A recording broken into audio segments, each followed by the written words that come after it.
Hey guys, welcome back to The Hide. We've got another video series for you guys today. This is going to be one that I've been wanting to do for a little while, and just because I get asked quite frequently, you know, I just bought my first AR15. What's the most important, or what should I do to it first?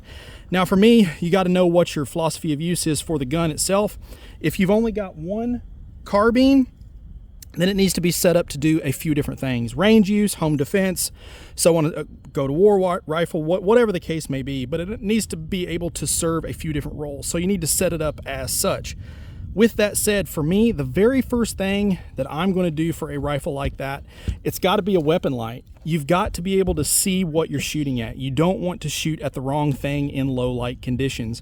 Now, with that said, which light should you get? How should you mount it? So on and so forth. That's really up to you.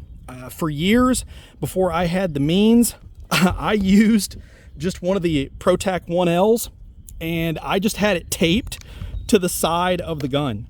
And I mean, it worked fine. I just took the clip off of the light, ran a bunch of rounds of black electrical tape around it, and it held just fine through all sorts of drills and everything else. The list goes on and on and on. So I've used these lights quite a bit. You can pick them up for less than 50 bucks.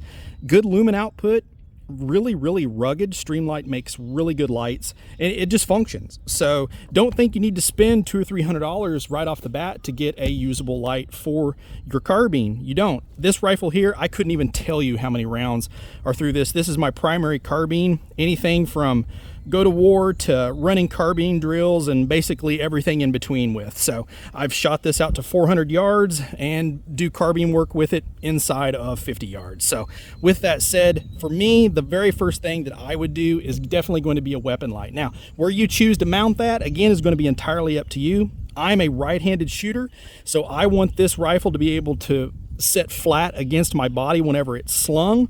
So I put it on the right hand side of the gun, so that way it doesn't interfere with my body whenever the rifle is slung. Again, that's going to be, you know, your mileage will vary. You need to set it up how it's going to work best for you. But for me, the very first thing you should do is to buy you a weapon light that is usable and quality.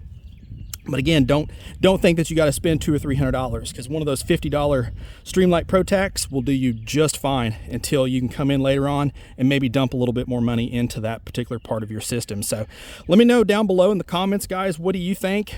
Is there anything else you'd like to see on this rifle? Stay tuned for part 2. I think you're really going to enjoy it as well. And as always, guys, shoot straight. Later.